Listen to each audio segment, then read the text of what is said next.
Particular solution, उनका इलाज नहीं मिल पाता। इस प्रॉब्लम के लिए हम लोग लेके आए हैं अपना सॉल्यूशन, जिसका नाम है जीवन रेखा।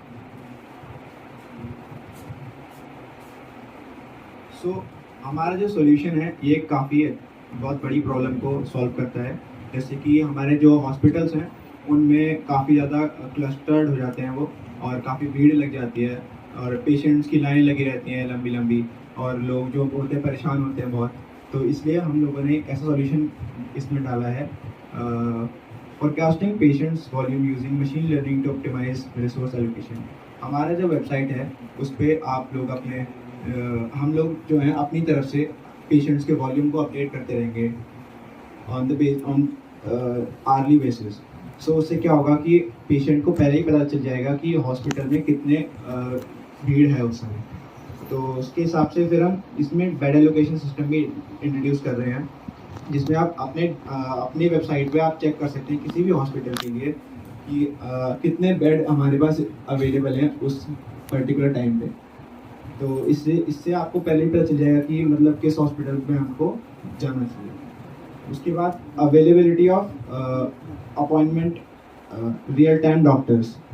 तो इसमें क्या होगा कि जैसे कि आपने कोई भी एक डिस्ट्रिक्ट अपना सिलेक्ट कर लिया, उसके हिसाब से आपके बहुत सारे हॉस्पिटल्स आ गए आपके पास, तो अपना नियर बाय कोई भी हॉस्पिटल आप लोग सिलेक्ट कर सकते हैं, और वहाँ पे फिर आपको पता चल जाएगा कि मतलब कितने टाइम पे आप अपॉइंटमेंट ले सकते हैं। आपने एक अपॉइंटमेंट बुक करा तो उसको आपको एक्सपेक्टेड टाइम आपको दे देंगे कि आप इतने टाइम पे हमारे पास आ जाइए, हमारे पास स्लॉट्स अवेलेबल कौन कौन से हैं।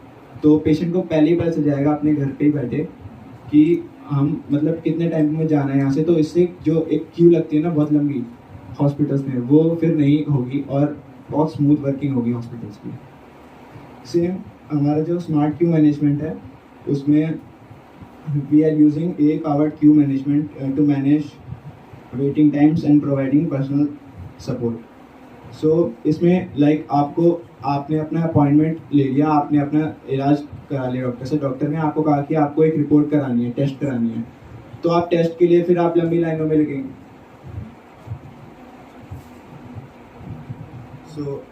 सो इसके लिए क्या करना है आपको कि आप अपने टेस्ट रिपोर्ट्स के लिए पहले से ही आप एलोकेट कर सकते हैं उनको अपने हमारी वेबसाइट पे, और फिर आपको उसकी टाइमिंग दे दी जाएगी कि आपको इतने से इतने टाइमिंग पे आप आइए, अपना टेस्ट कराइए और उसकी रिपोर्ट्स ले जाइए। तो इसलिए then we have effective use of आभा एम हेल्थ आईडी। हम अपने वेबसाइट में आभा आईडी को इंटीग्रेट करेंगे, जिससे कि हमारे जो पेशेंट्स हैं उनका पूरा डेटा रिकॉर्ड रह सके, रिटेन रह सके। Smart medication system, we have a smart medication system for dispensaries, smart management for medical testing। इसमें मैंने आपको बताया था अभी ब्लड सैम्पलिंग रिपोर्ट्स और रेडियोलॉजी लैब्स में काफ़ी भीड़ लगती है, तो इस वजह से अगर हम इसको अच्छे से मैनेज करेंगे अपनी वेबसाइट पे तो इसकी जो हमारा क्लस्टर है वो बहुत कम हो जाएगा और स्मूथ फंक्शनिंग होगी हमारे हॉस्पिटल्स में। Innovation and uniqueness. It is a comprehensive approach. In present time there is no queue model. There are available which are in mainly in private hospitals, not in government hospitals. We are providing medication dispensing and inventory management also. These are provide AI driven solutions. Means if we have their past medical history, then we can predict their upcoming medications. मतलब उसे किस चीज़ से allergy किसी चीज़ से नहीं है, तो उस हिसाब से डॉक्टर्स को पूरा डिटेल्स होगी जिससे फ्यूचर में कोई प्रॉब्लम ना हो। Integration with city wide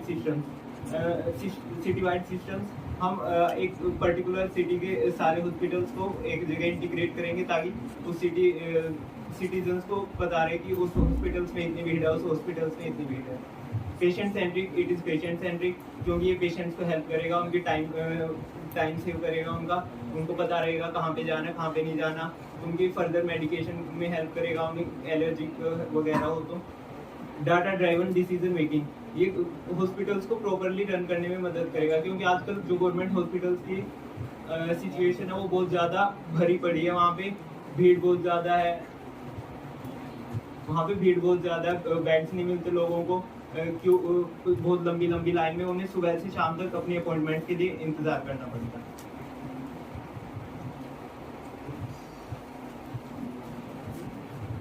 So coming to the technology stack, we will for front end we will be using React.js for user interfaces, UI, and for styling we will be using Bootstrap, and for backend we will be using Next.js with Node.js with Express.js. So coming to the methodology, हम कौन से method को follow करेंगे? सबसे पहले हम data collect करेंगे जो कि हॉस्पिटल के डैशबोर्ड पे हॉस्पिटल प्रोवाइड करेंगे हमें, जैसे कि how many numbers of beds are there in their hospital, and उसके बाद पेशेंट का डाटा जो वो कलेक्ट करेंगे वो हमारे डैशबोर्ड पे अपलोड करेंगे, so that we can provide its PDF और digital format to the patients. Then we will process all the data from the hospital side using machine learning. Then we will predict the all the reports from the hospital side, and we will make a graph on our dashboard using SQL, GraphQL. Then we will forecast all the patient data and analysis using machine learning and AI. Then we will show, coming to the patient dashboard, we will show them how many beds are available in the hospital and which doctor is available. And then smart queue management is this is unique in our website. Patient will be informed कि वो उनका कब number आ रहा है, उनका appointment कब आ रहा है, उनको इसके लिए वेट नहीं करना पड़ेगा क्यू पे जा करके. And smart medication system is related to something inventory management system, जिसमें उन्हें पता चलेगा कि कौन सा मेडिसिन अवेलेबल है हॉस्पिटल में. Then smart management for medical testing, ये रिपोर्ट सभी पेशेंट को जाएगा, उनका जो भी मेडिकल रिपोर्ट होगा उनको ऑनलाइन जाएगा.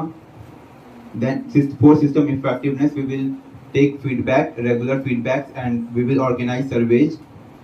And for based on this survey and reports, we will continuously improve our website.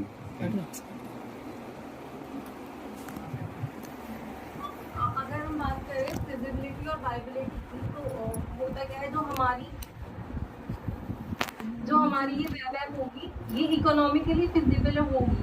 Economically कैसे होगी? जैसे एक पेशेंट है वो 3 से 4 बार कंटिन्यू जा रहा है एक डॉक्टर से मिलने के लिए. इसलिए होता क्या है, हमारे इंडिया में प्रॉब्लम ये है कि एक डॉक्टर के पास मोर देन 900 पेशेंट है अगर हम एवरेज बेसिस पे जाए. तो अगर मतलब कभी कभी क्या होता है कि कुछ पेशेंट होते हैं उनको एकदम इमीडिएटली डील करना होता है, तो जो जिनकी अपॉइंटमेंट होती है उनकी शिफ्ट होती रहती है, तो बहुत टाइम लगता है. तो उसके लिए इकोनॉमिकली फिजिबल होगा ये. और जो ये ऑपरेशनल फिजिबिलिटी आएगी, इसमें क्या होता है कि जो हॉस्पिटल में पहले से ही काम हो रहा है उसको हम और फिजिबल बनाएंगे, तो कैसे हो सकता है इस ऐप में. और जो हमारे रिस्क आएंगे इसमें, जो चैलेंजेस होंगे वो होगा कि डाटा की क्वालिटी और availability, and integration with existing system, resistance to change, and security and privacy concern. जब कोई नई चीज़ मार्केट में आती है तो वो रेजिस्टेंस टू चेंज होती है, मतलब कि कोई एकदम से उसको एक्सेप्ट नहीं कर पाता कि हाँ ये चीज़ हो सकती है, तो वो हमारे लिए एक चैलेंज होगा. और फिर सिक्योरिटी और प्राइवेसी कंसर्न भी रहेगा. किसी भी पेशेंट का डाटा ऐसे किसी के भी हाथ लग जाए वो अच्छा नहीं होगा, तो उसके लिए भी है हमारी इसमें. तो जो चैलेंजेस है इनसे हम ओवरकम कैसे करेंगे? जैसे आभा आईडी है, उससे हम उसका एक पोर्टफोलियो बन जाएगा, जैसे वो लॉगिन करेगा हमारी ऐप में, तो उसमें जैसे डिजी लॉकर पे हम अपने डॉक्यूमेंट्स को अपलोड करते हैं, इसमें हमारे में मेनली क्या होगा कि जो हॉस्पिटल की फाइल होगी वो उसको अपलोड करेगा, ताकि उसके पास एक डाटा रहे कि मतलब प्रीवियसली हमारे साथ क्या क्या हुआ है. डॉक्टर्स को भी पता रहे कि हाँ किस चीज़ से इसको एलर्जी है, किस चीज़ को फेवर करती है इसकी body. Compatibility testing, provide comprehensive training support to staff. कोई नई चीज़ मार्केट में आएगी तो होता क्या है, अगर कोई हॉस्पिटल में एक मशीन आई है नहीं, तो जो कंपनी होती है उनके एम्प्लॉय आते हैं, वो ट्रेनिंग देते हैं हॉस्पिटल के जो भी मैनेजमेंट में होता है. तो वैसे ही हम लोग करेंगे, हम हॉस्पिटल को प्रोवाइड कराएंगे ट्रेनिंग कि कैसे वो हमारी ऐप को यूज़ करें. Funding option, partnership, cost of implementation.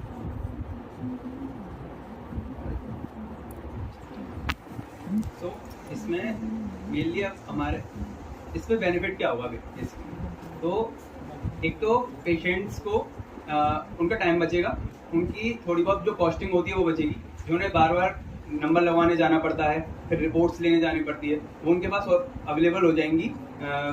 उनके पास रिपोर्ट्स जैसे वो अगर टेस्टिंग करा रहे हैं तो उसके बाद उन्हें रिपोर्ट ऑनलाइन अवेलेबल हो जाएंगी और उन्हें जाना नहीं पड़ेगा बार बार नंबर लगाने। उन्हें अपना जो अपॉइंटमेंट है वो उसकी सिचुएशन पता चल जाएगी कि उनका अपॉइंटमेंट कंफर्म है या नहीं है, या कब वो डॉक्टर से मिल सकते हैं। वो ये सारी चीज़ें उन्हें पता लग जाएंगी ऑनलाइन ही अपने घर बैठे, जिससे उनका टाइम बचेगा, कॉस्ट बचेगी और एक डॉक्टर के लिए भी एक सहूलियत हो जाएगी जो अननेसेसरी की भीड़ लग रही है। और कई बार आपने सुना होगा न्यूज़ केसेस में कि डॉक्टर्स को भीड़ ने मतलब पीट दिया या फिर कुछ भी कर दिया। इस टाइप की चीज़ें नहीं होंगी, क्योंकि भीड़ जब इकट्ठी नहीं होगी तो वो भीड़ को कंट्रोल करवाना थोड़ा सा मुश्किल है, वो भीड़ हमें कम करनी है। सो इस टाइप से पेशेंट और डॉक्टर के लिए बहुत हेल्पफुल रहेगा इसलिए, और एक हेल्थ केयर के लिए थोड़ा ठीक रहेगा। तो ये हमारी कुछ रेफरेंसेस हैं जो जिनसे हम डाटा वगैरह अपना देख रहे थे और स्टडी कर रहे थे। Thank you. आपको डाल रखा real time bed allocation system कि कितने बेड खाली हैं और कितने हमारे पास जो है बेड अभी अवेलेबल हैं और आप उनको यूज़ कर सकते हैं। किसी को ऐसा देखना है तो वो रियल टाइम जो हॉस्पिटल्स हैं वो खुद से अपने आप उसको चलाएंगे, क्योंकि एक इसमें 2 पोर्टल बनेंगे, एक एडमिन पोर्टल जो कि हॉस्पिटल्स को रहेगा पेशेंट के लिए। हम आभा आईडी को यूज़ कर रहे हैं क्योंकि आभा आईडी अभी क्या है कि उतनी यूज़ में नहीं है। आभा आईडी गवर्नमेंट बना तो रही है लेकिन वो यूज़ में नहीं है, तो उसको हम यूज़ कर रहे हैं ताकि सारा डाटा पूरी कंप्लीट लाइफ का वो उनके पास एक जगह रहेगी। यस गवर्नमेंट बना तो रही तो यूज में ज़्यादा नहीं है, उसको यूज तो कैसे करोगे? डेटाबेस उसका एकदम पूरा है। सर एक्चुअली हम आभा आईडी उन लोगों की मतलब उससे बनती है, आधार कार्ड वगैरह से बनती है, एक बार वो बना देते हैं उसको। उससे क्या कर सकते हैं, अभी जो सॉल्यूशन वो दे रखा है गवर्नमेंट ने, यही कह रहा हूँ कि मेजॉरिटी जो आभा आईडी से जुड़ी नहीं है अभी अपने आधार कार्ड से जुड़ा नहीं। सर बना रहे हैं, आभा आईडी बना रहे हैं लोग, और गवर्नमेंट में जो हॉस्पिटल्स में जाते हैं तो वो सजेस्ट करते हैं कि आप आभा आईडी बना लो। जिससे ये है कि अभी एक ई संजीवनी करके ऐप है, तो वो क्या करता है, वो डॉक्टर को ऑनलाइन अपॉइंट कराता है। लेकिन जब हमने उसको यूज़ करके देखा तो ऐसा वो केवल उन्होंने इंटरफेस बना रखा है, वो यूज़ नहीं वो हो नहीं पा रहा अभी तक। तो हम केवल उस आभा आईडी को एज अ रेफरेंस यूज़ करेंगे कि वो जिससे आईडी बन जाए। हम अलग से कोई उनसे आईडी नहीं बनवा रहे, हम गवर्नमेंट की आईडी बनवा रहे हैं उनसे।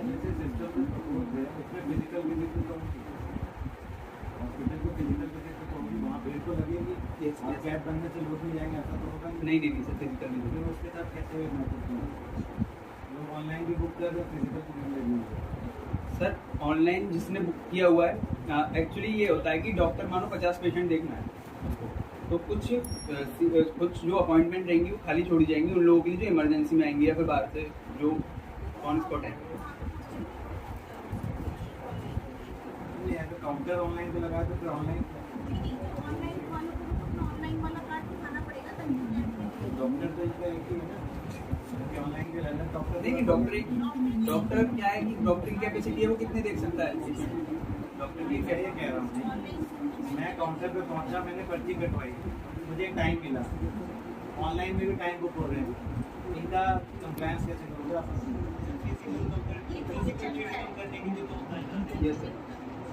हिंदुस्तान में हो उसके बाद भी भीड़ आएगी, अच्छी खासी भीड़ आएगी गवर्नमेंट हॉस्पिटल।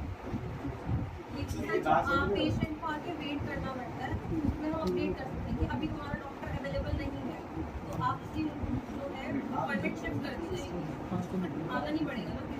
वेट तो नहीं करना है सर, वेट टाइम ही कम होगा उससे वेट टाइम कम होगा। और एक समय जब सारा मैं वेट टाइम की बात ही नहीं कर रहा, 50-100 लोग पहुँच गए काउंटर पे, डॉक्टर से मिलना है, आप उन्हें वापस भेजोगे, टाइम दोगे, ऑनलाइन बुकिंग भी चल रही है, उनको मैनेज करना है, इनको भी कैसे करोगे ये साथ हाइब्रिड? अगर मैंने 6 बजे का टाइम दिया, 6 बजे किसी ने स्लॉट बुक कर दिया, कैसे करोगे?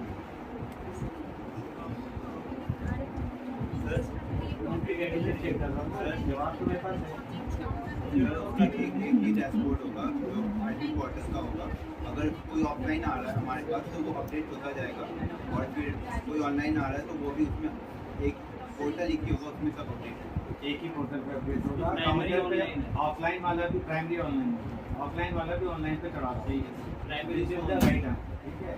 अब इकोनॉमिक फैसिलिटी है, टीवीएस की बुकिंग करती है लोग ऑफलाइन ऑनलाइन नहीं इनके रेट में से तो इकोनॉमिक फैसिलिटी बताओ कैसे इकोनॉमिक फैसिलिटी बताओ। सर उनकी ट्रैवलिंग दूसरे की बार-बार टाइम पर देना आप ऑफ लिया आपने कि मुझे डॉक्टर के पास जाना है, लेकिन डॉक्टर ने आपकी विजिट को आपको अटेंड ही नहीं किया, आप फिर ऑफ हो गए, तो आपकी यहाँ की भी सैलरी कटेगी प्लस टाइम वेस्ट होगा, आपको वहाँ जाके वेट करना पड़ेगा। पेशेंट्स के लिए इकोनॉमिक बेनिफिट है। डेटा क्वालिटी से क्या मतलब? सर डेटा क्वालिटी मतलब डाटा की जो हमें अब RID स्टार्टिंग में जो गवर्नमेंट प्रोवाइड कराएगी उसमें प्रॉब्लम आएगी थोड़ी बहुत, लेकिन ये सॉल्यूशन गवर्नमेंट के लिए ही है। अगर गवर्नमेंट बाद में इंटीग्रेट करती है तो खुद से इंटीग्रेट करेगी। क्या डेटा क्वालिटी का क्या मतलब? चैलेंज क्या है क्वालिटी ये चैलेंज कहते हैं डेटा क्वालिटी। पॉइंट बिल्कुल सही है। नॉइजी डेटा है। सर डेटा क्वालिटी ये मतलब जैसे आपकी विजिट में आपको एक फाइल बन के मिली, आपका कोई ऑपरेशन हुआ है, आपको फाइल बन के मिली, लेकिन सर अब होता क्या है कि अगली विजिट जाएगी तो मतलब अगली बारी आपको उसमें कुछ नेक्स्ट ऑपरेशन है या कुछ भी होता है कि फाइलें नहीं मिलती टाइम पे, तो अगर वो आपकी ऐप पे होगी। अब आप फिजिकल में एग्जांपल देने को फाइल बन सर नहीं ऑनलाइन सर डाटा की क्वालिटी से वही रहता है कि वो मतलब तुमको बताओ आप बताओ ना। नहीं बताओ data quality. Sir data quality जैसे ये हमारे लिए चैलेंज है, क्योंकि हॉस्पिटल काफ़ी सारे रिपोर्ट को नहीं रखती है अपने पास। डेटाबेस उनकी मतलब उतनी सही नहीं रहती है, काफ़ी सारे रिपोर्ट को मतलब मेंटेन करके नहीं रखती है, तो ये हमारे लिए चैलेंज होगा कि मिसिंग डेटा रेफर कर रहे हैं हम लोग। नॉइजी डेटा क्या होता है? जैसे मैंने तुम लोगों को रिटेंडेंसी नॉइजी डेटा मान लो किसी पेशेंट ने सेम चीज़ 2-3 बार बोला,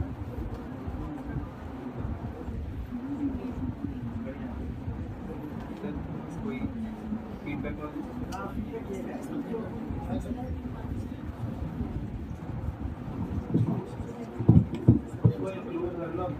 ऑफलाइन वाला भी उसी से हाइब्रिड होगा।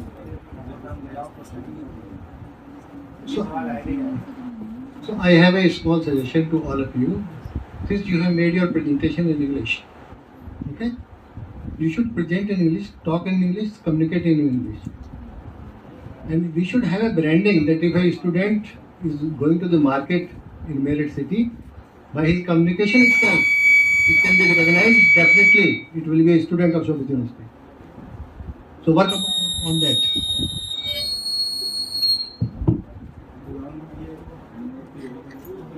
Hello? Hello? So work upon that. Okay? Thank you.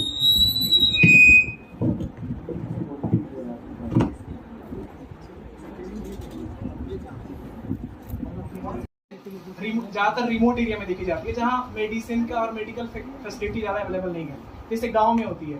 और कोई दवा होता है, दवा बताया जाता है कि दवा अवेलेबल होता नहीं है, जिसके तहत क्या होता है हमको सिटी से दूसरे सिटी में जाना पड़ता है, कभी कभी दूसरे स्टेट में भी जाना पड़ता है।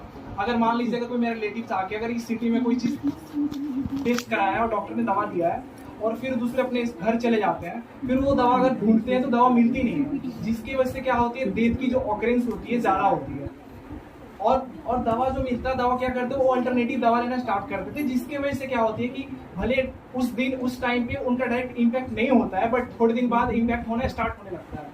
और इस चीज़ को डॉक्टर को क्या मतलब, डॉक्टर को तो पैसे से मतलब है। और गाँव में भी चाहे छोटे छोटे जो शहर होते हैं जहाँ झोला छाप इसको हम लोग कॉमन भाषा में इसको बोलते हैं हम लोग, जो कोई भी मेडिसिन प्रिस्क्राइब कर देते हैं और लोग लेके आ जाते हैं, बट ये जो हमारा सोल्यूशन है उसी चीज़ को बताया जा रहा है इसमें।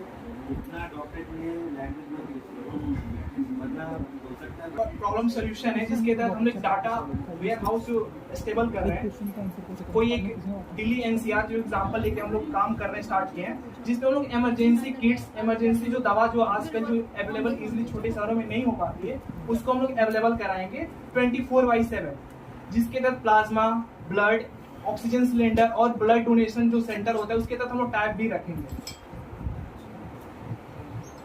जैसे हमारा जो फ्लो चार्ट के कैसे हम लोग काम कर रहे हैं उसके तहत बताना चाह रहे हैं। पहले तो हमारा वेबसाइट और ऐप बना रहेगा जिसके तहत ऐसे पार्टिकुलर रीजन के लिए एक तो पहले पास हम लोग का वेबसाइट या एप्लीकेशन के फॉर्म में रहेगा, जिसमें हम लोग जितनी भी इमरजेंसी किट्स दवा जो रहती है वो वहाँ अवेलेबल रहेंगी, और जिसके तहत पेशेंट, जैसे मान लीजिए कोई हॉस्पिटल उसको डॉक्टर प्रिस्क्राइब किया कि ये दवा चाहिए, उस शहर में उसको नहीं मिल रहा है, तो चाहे तो हम लोग से ऑनलाइन भी ले सकता है अपनी वेबसाइट के तहत।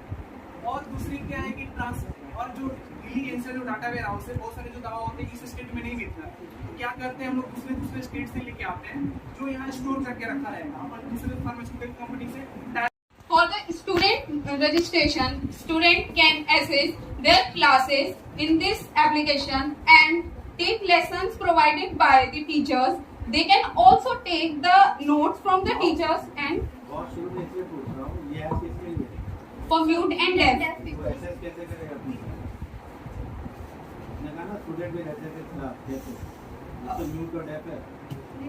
Yes. Sir, the user after the user login and registration, this login registration कैसे करेगा यही बता दो। सर अकाउंट स्कूल के थ्रू बनवाया जाएगा बच्चों को जो टीचर्स असिस्ट करेंगे, तो वो जो टीचर्स में सिखाएंगे sir no sir, the user's manual will be provided in the starting for अभी तो आप उसे yes sir जाती लैंग्वेज सिखा रहे हो, अब आप yes मैनुअल पढ़ के ये कर लेगा, पढ़ी लिख रहा है तो सिखा क्यों नहीं no sir, this application is basically for the mute and deaf students for extra learning after the school. They are already provided with the learning. This is with the in further explanation of impacts and benefits, and the we'll be explaining other things about it. Yes sir. यहाँ से school है, तो school तक के लिए ऐसा कोई app है?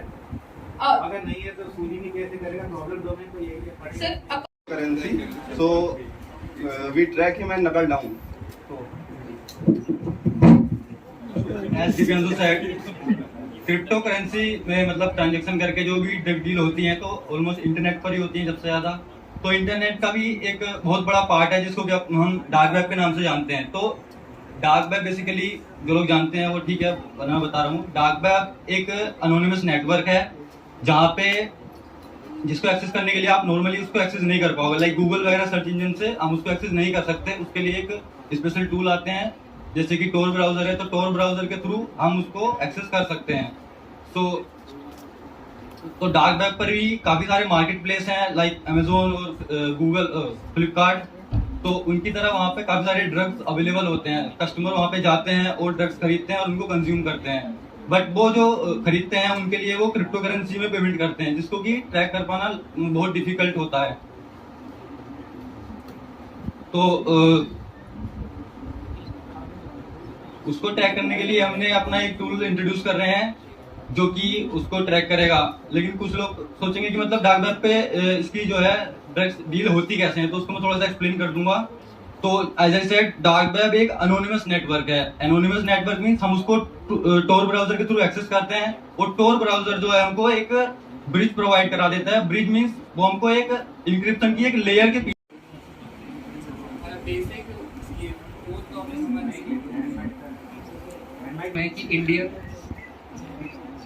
हमारी फोर्थ प्रॉब्लम है कि इंडिया में जो डेफ और म्यूट स्टूडेंट्स हैं उनके लिए एक लर्निंग ऐप प्रोवाइड करना।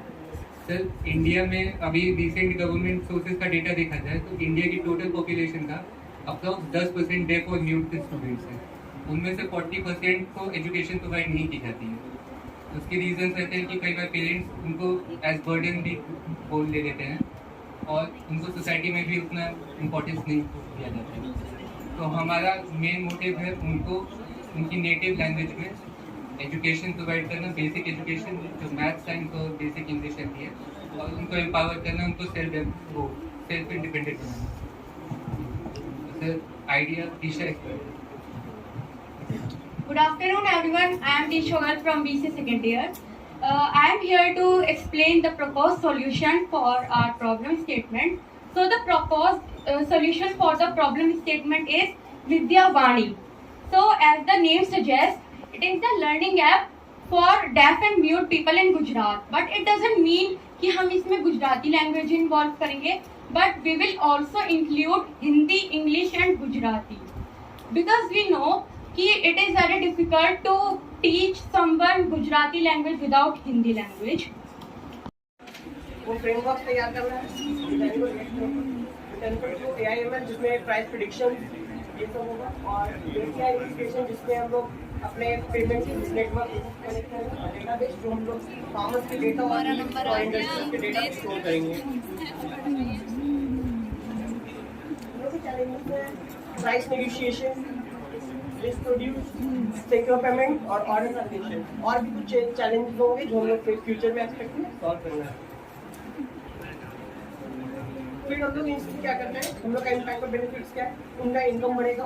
अगर इनकम बढ़ता है फार्मर्स का और बीच का मतलब नेटवर्क कम करते तो जो इंडस्ट्री कम जाएगा वो भी अराउंड प्राइस कम जाएगा। बट अगर प्राइस इंडस्ट्रीज भी कम तक आगे भी हमारा नेटवर्क मार्केट में जब आएगा तो उसका प्राइस कमता ही जाएगा। उससे हमारा मार्केट से ग्रेन्स का प्राइस भी कमेगा और फार्मर्स को सही अमाउंट ऑफ इनकम भी होंगी जिनको अपने Student for Technical Education Department, Government of Rajasthan, and its theme is Smart Education. In this project, I will be working on UI and UX designer and as an API developer. Now, my team members will introduce themselves. Good afternoon everyone. My name is Khushi Kumari. I am BTech Series second year student. I am front-end developer, the team, the Akmarizers. I have expertise in HTML, CSS and JavaScript and will do work on this project. Thank you. Good afternoon everyone. My name is Ashish Kumar. I am BTech second year student. I am working in this project as a AI NPM, language processor. Natural language processing. Yes, sir. As a domain Python and TensorFlow. As a startup है, मतलब सब सीख रहे हैं, मतलब sir help के लिए जो है दी एंड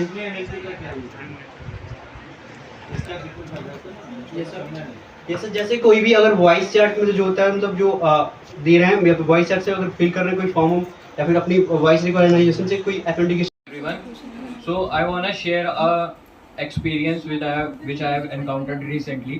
So मेरे एक फ्रेंड ने recently एक EV कार परचेज करी, तो as all friends do, हम नेक्स्ट डे ही उससे एक ट्रिप पे चले गए, रोड ट्रिप पे। तो ट्रिप की एक्साइटमेंट में वो फुल्ली चार्ज उसे करना भूल गया था, तो फिर भी हमने अपनी ट्रिप को कंटिन्यू करा। उसके बाद कुछ किलोमीटर्स ट्रैवल करने के बाद जो हमारी कार की रेंज थी वो काफ़ी क्रिटिकली कम हो गई, जो कि हमें एक्सपेक्टेड नहीं था कि ऐसा इतनी जल्दी नहीं होना चाहिए था। बट हमें रेंज एंजाइटी होने लगी फिर, तो हमने आसपास जितने भी मतलब हमने वेब सर्च करना शुरू करा, ऐप्स को गूगल प्ले स्टोर पे ऐप्स देखने शुरू करे कि कोई हमारे नियर बाय लोकेशन पे कोई ईवी चार्जिंग स्टेशन हमें मिल सके। बट हमें ऐसा कुछ भी नहीं मिला।